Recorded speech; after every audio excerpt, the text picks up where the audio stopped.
Greetings, everyone, and welcome back to another episode of Plan B Success. We have Raj Subrameyer with us today, and Raj is an immigrant who came into the country, studied, and then went down chasing the American dream. And then somewhere along the line, he figured out that part of it was illusion, part of it was something that he needed to discover, and more than just chase the conventional dream, he created his own dream and he's living it right now. Raj also has a book by name Skyrocket Your Career that we'll talk about in a minute as well. So welcome, Raj. Hey, I'm super excited to be here. Thanks for having me. Absolutely, my pleasure.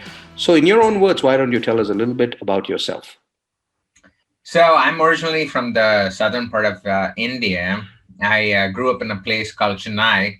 And for those of you listening or viewing, just to give you some context, so Chennai is like one of the five major cities in India, which kind of fuels into the economy.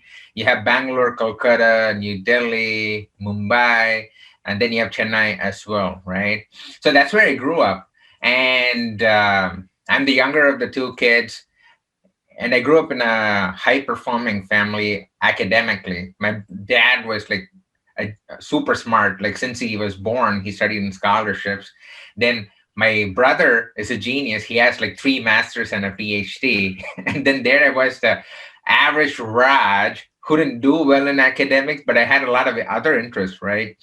So growing up throughout my childhood, I constantly kept comparing myself with my brother, my dad, and other overachievers around me. And you may relate to this.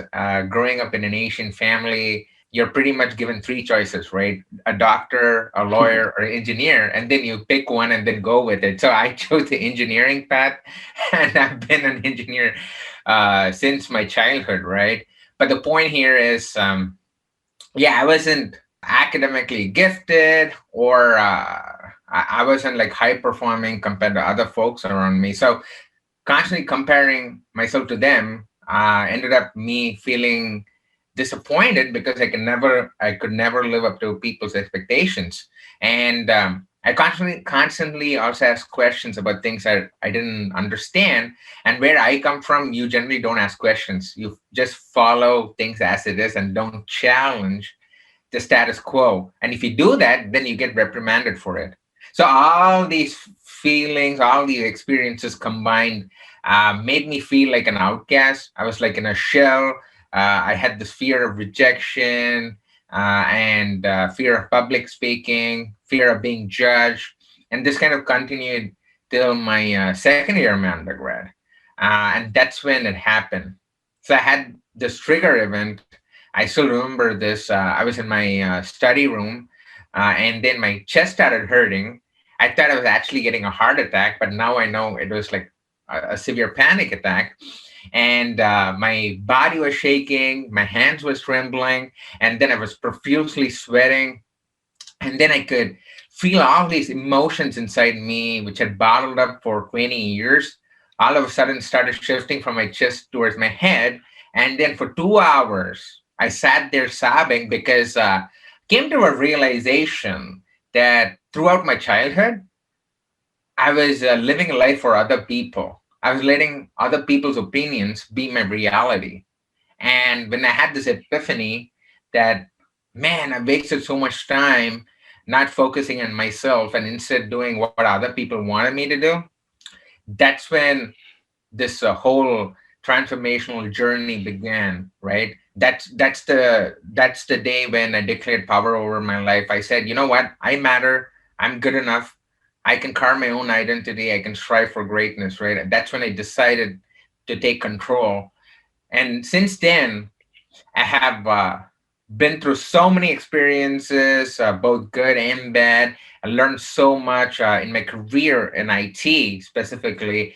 And I use those experiences to actually help people in the tech industry as well, right? So in a nutshell, this whole my upbringing and this whole transformational journey helped me change my life from a shy, introverted kid earning a minimum salary into an international keynote speaker, best-selling author, and tech career strategist, helping people find jobs and become successful leaders in the industry, and running a six-figure business as well. So that's kind of a whole nutshell of why I'm doing what I'm doing right now and how my life changed. And yeah, I came to the United States as an immigrant, as you mentioned, in 2008. And since then, yeah, it's been a crazy ride, but glad to be doing what I'm doing today, right now. Awesome. So Raj, let's break it down, right? So one of the things that I read about you was, that you applied for so many jobs as an immigrant, right? So, and everyone who's an immigrant will identify with how big a hassle it is, because now you're on a visa, and Right, you got to find a company that accepts this whole visa situation and is ready to sponsor you, and then work with you as a part of that. So that immediately limits the number of jobs that you can apply. right, But then you right, still have to apply, and you mentioned somewhere that about 1,200, 1,300 applications went out to find that one job. right. That's absolutely frustrating. Knowing that you're in this minority that's got to get a job. So how was that, and how many times did you have to ride that particular wave? Great question. So as you said, I still remember this vividly. I came into the US on August 31st, 2008, and the recession started September 7th, 2008. So Lehman Brothers, for all the young folks who are watching or listening, you not have heard of them, but they were one of the biggest financial firms in the world, and they became bankrupt overnight. And that was one of the landmark moments which kind of triggered the whole recession as well. And yeah, so I came a week before the recession actually started. And finding jobs was really hard because, as you said, a lot of people do not realize that immigrants need like work permits. They need so many different things for companies to hire them. A lot of people do not realize those experiences which immigrants have to go through. And me, being in the middle of this recession, I was kind of left with two choices, right? Option one was go back with half of my international students who were in my master's program, or the second option was do whatever it takes and see what you could do with your life. Because I had student loans, I was pretty much broke. And for me, it kind of I didn't have any option also. And I thought, you know what? Screw this. I'm gonna do whatever it takes. Right. And that's when, from the beginning of 2009 till end of 2009, I applied for 1,293 jobs because I kept track of all these jobs in an Excel sheet. And I got four callbacks from it. And then I converted one job, and that too was not a full time job, but it was an internship because no one was ready to hire full time immigrants because of the work permit. But I worked my ass off for 6 months to prove to them that I was capable of doing really great work. And then I converted that into a full time job. And coming back to the question, I had to go through a lot of experiences like this again and again because as an immigrant, you'll be surprised like what are the different things you have to go through when you least unexpected, right? Because in 2008 I had a story, then in 2011, yeah, if you're interested I could share that story as Yeah, well absolutely. here. I In 2011, for example, uh, one of my biggest fears till 2011 was public speaking. I used to stutter when I was in meetings, when I was put on the spot. I didn't have confidence talking to people, delivering the message. And this kind of haunted me throughout my life till 2011. And then I see this email which says, come join us at the software conference in Seattle. It's going to be great, blah, blah, blah, right? Usually I immediately delete it and then move on with my life. But that moment in 2011, I kept looking at this email for some reason because there was something inside me telling me that, you know what, throughout your life, one of your biggest fears was public speaking. And then once in 2 days, you constantly kept getting reminded about it. What better way than actually attending this conference, right? There was some calling inside me to take action. So I had to push myself out of my comfort zone. And I spent $3,000 of my own money when I didn't have money by swiping a credit card to go to this conference in Seattle. And at that point of time, I was in Cleveland, Ohio. And there, I felt more. safe and secure because I didn't know anyone at the conference. So people are not going to judge me, number one. Number two is I started sitting on these sessions given by different speakers. And then I saw some good speakers, which was awesome. But I also saw some bad speakers. And frankly, seeing those bad speakers, I had another epiphany moment where I thought, you know what other better way than actually becoming a speaker to get rid of the fear of public speaking, right? Because once I started seeing these bad speakers, I thought, you know what, even I could give it a shot, because I thought all speakers have to have everything perfect to give a conference talk. But then the other not so good speakers gave me the confidence. And to cut a long story short, so I networked with all these speakers and then figured out how to write a proposal, how to prepare for it. And then in 2012, I started speaking in small meetup groups because there was much more smaller crowd. And then in 2013, after 7 months and 23 trial runs, I gave my first conference talk, and it was a huge hit. And fast forwarding to 2021, I'm an international keynote speaker. I've spoken at 100 plus conferences. Literally, just in 2020 alone, I spoke at 25 conferences and I did 5 keynotes.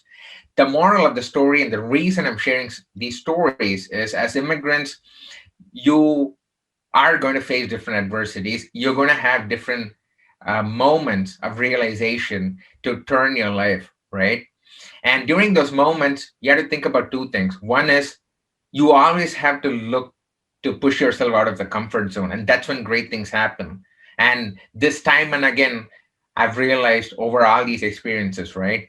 And the second thing is you need to shift your mindset from a place of scarcity to abundance. So instead of living in fear, write down those fears and start tackling them one by one. And literally, that's what I did to make the transformation. So, yeah, so as immigrants, we had to go through a lot of experiences, but we have the power to convert the adversities into opportunities. And then you just have to be open to receiving all these things, right? And try to make a change. So, Absolutely. So, let's go back to the time when you talked about, the realization that you had, and then you had to let go of all the baggage from your right. childhood to that point in time where you had that realization that I got to let go and then I got to come out of it. Obviously, that was a journey. It didn't happen overnight, and Yeah. you would have probably even had some dark phases, struggles, etc., before you were able to re-chisel yourself to the new you. Can you walk us through some of the high points and the low points of that journey? Yeah. Again, another great question. So, when I decided to change my life during my second year of my undergrad, I knew there were 2 main things I wanted to change about me, right? One was I wanted to get rid of that fear of speaking and then getting out of my comfort zone and then making new friends, right? Second thing was I wanted to find what my purpose was and then try to be on a quest to find what brings me joy, right? So those were the 2 things I wanted to change. So for the first thing, to get rid of the fear of speaking, fear of rejection, I started, again, as I was saying, pushing myself out of my comfort zone, where I started taking part-time jobs, because in part-time jobs you're forced to interact with people you don't know, and it taught me a lot of things: networking skills, money skills, behavioral skills, all the soft skills you can think about.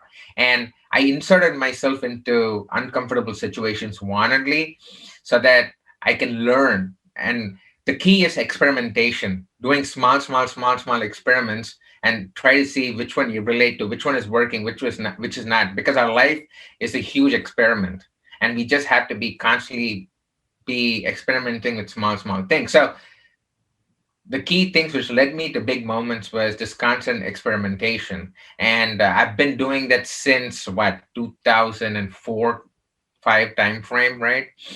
So that is one thing. The next thing was to find what my passion is, and for that I started realizing that people give you different labels around you. People say, okay, you're really good at this, Oh, you're really bad at this. Oh, you're a great speaker. Oh, you're a bad speaker. Oh, you're good at sports. Oh, you cannot think. Oh, you have great attitude. They have all these labels. And the problem with most of us is we take these labels to heart and attach it to ourselves. And we let that define who we are, right? And I had this realization that, yeah, always there's going to be people labeling you one way or the other, but you choose how you want to label yourself. So I started filtering out the noise and the negativity which was coming from like around me, and I just wanted to focus on things which I thought interest me, which I thought is something which I want to work on. So when I entered, when I started my career in IT, I started saying yes to every opportunity that came my way because I just wanted to figure out what my passion is, right? Mhm. And through that journey, I started seeing different aspects of me in terms of speaking, in terms of coaching, in terms of productivity, how to manage my time. So I learned a lot of stuff by saying yes to a lot of things. And because of doing all these things, I was rated a star performer in 6 out of my 7 companies. I've exponentially increased my salary by over 150% in the past 12 years, which is crazy. And I use these strategies to let people know that you don't have to be born smart. It's about how you show up and what you do that defines you, right? So the positive things are all these accolades, fame, money, the experimentation. Coming to my lows, one thing we need to realize, and it's funny, as we both know, as entrepreneurs, in all these books we read, right? People have to fight through adversities and they became get all the fame and money, but then they still feel there's a big hole they have to fill. And I had the similar kind of realization in terms of my lows. So all those although I was saying yes to everything and I was a rock star, the point was I was overworking myself. So my mind was saying, dude, you really need to stop. But I was pushing my physical body to keep doing again and again and again different things. And a byproduct of doing that was what happened in mid 2018.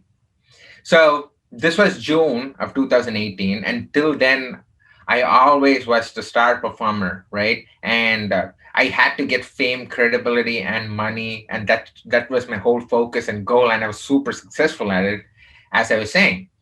But then on June of 2018, something happened, and that was probably one of my lowest points in my life as well. So it was past midnight.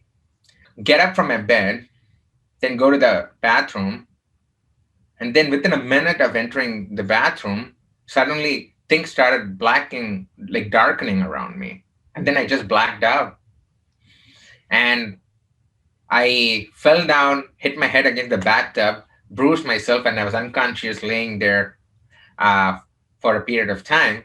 My wife notices that I wasn't back for 25 minutes and she said, what the heck was happening? So she just got curious and then she came to the bathroom and then she sees me butt naked, lying on the floor, unconscious.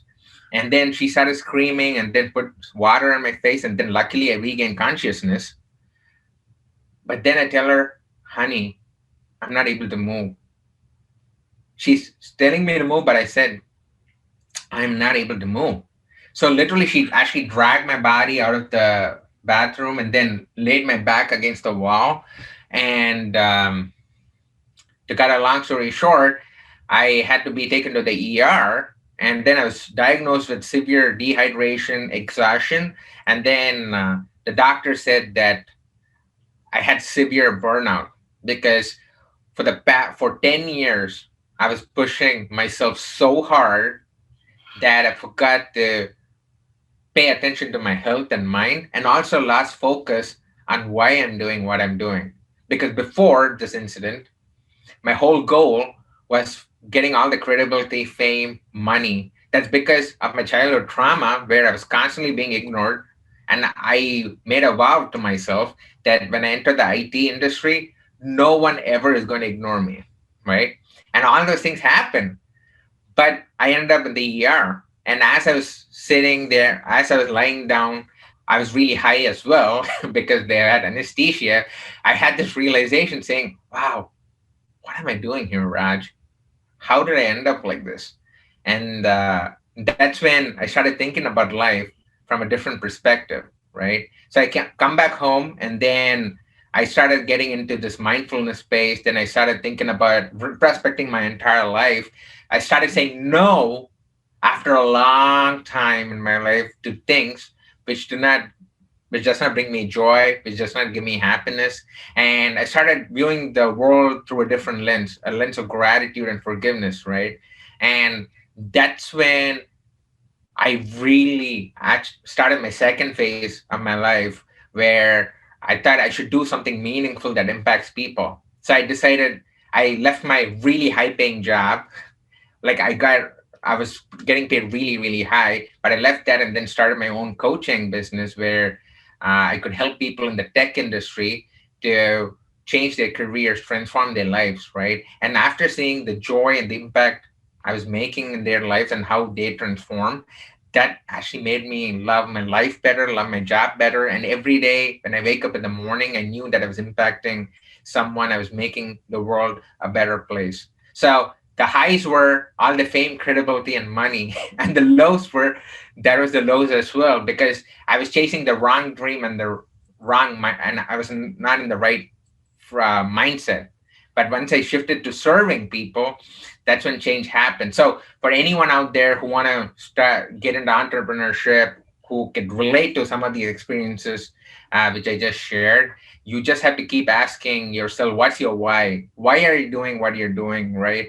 Constantly keep trying to answer that question so that you stay focused because in this world of social media and uh, artificial wins where on Instagram they have this Ferrari, they take pictures on their Ferrari and then they made it big. They don't talk about what they did to get to that stage, or we don't know whether they're bankrupt and still posting pictures on Instagram. So never believe things as it is. You have to make your own judgment because everyone is going through different journeys, right? So you have to be focused on why you're doing what you're doing, no matter what the world tells you.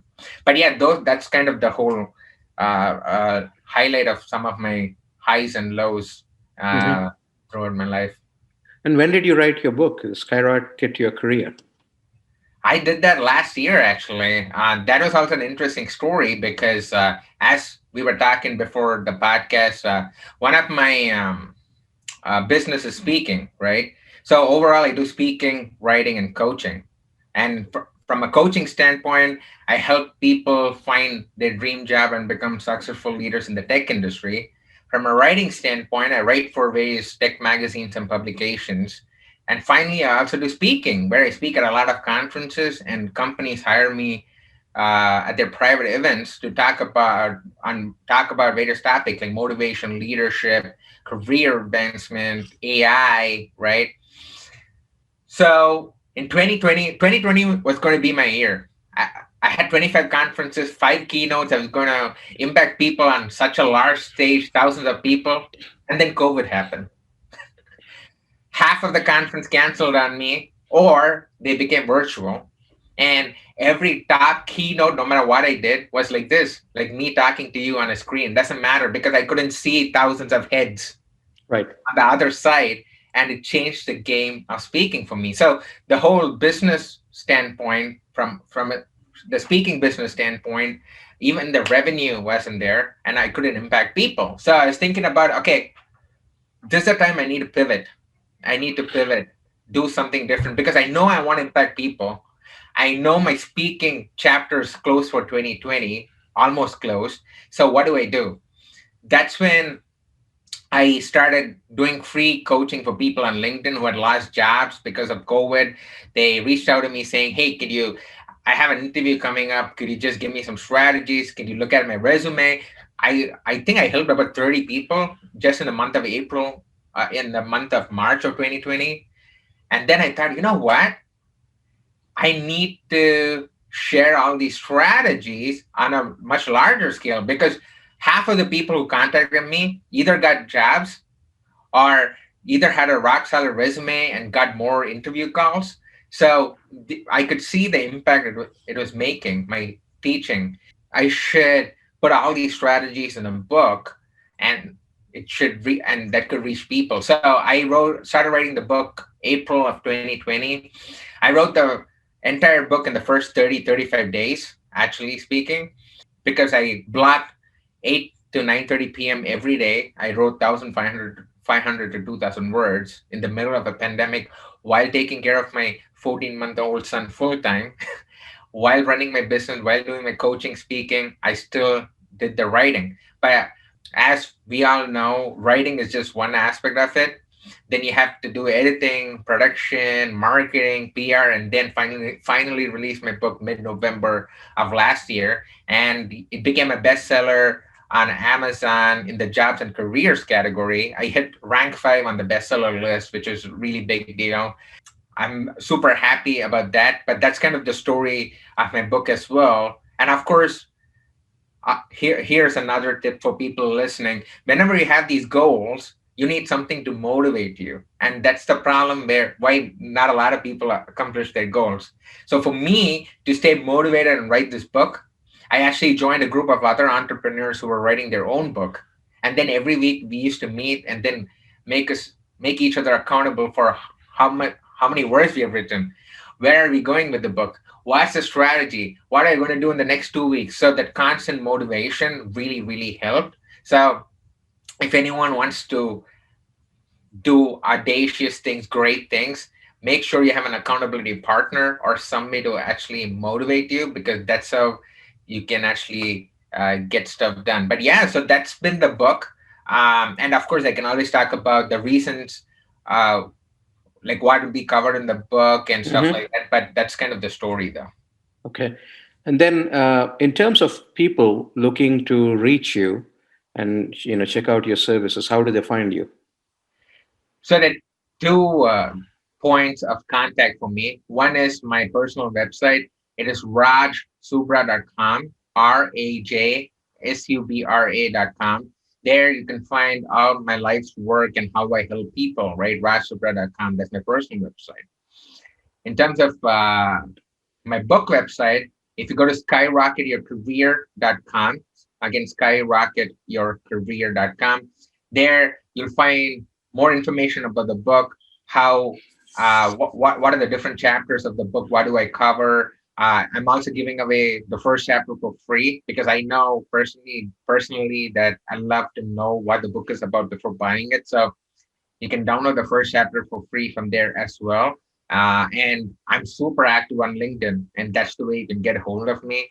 I literally live on LinkedIn. So if anyone to wants any help with career advancement, or you need some motivation in life, or you help want help regarding leadership and leading teams, yeah, hit me up, follow me on LinkedIn, hit me up on LinkedIn, message me, and then I'll be more than glad to contact you, but and talk to you. So those are the things, those are the ways in which you can get in touch with me.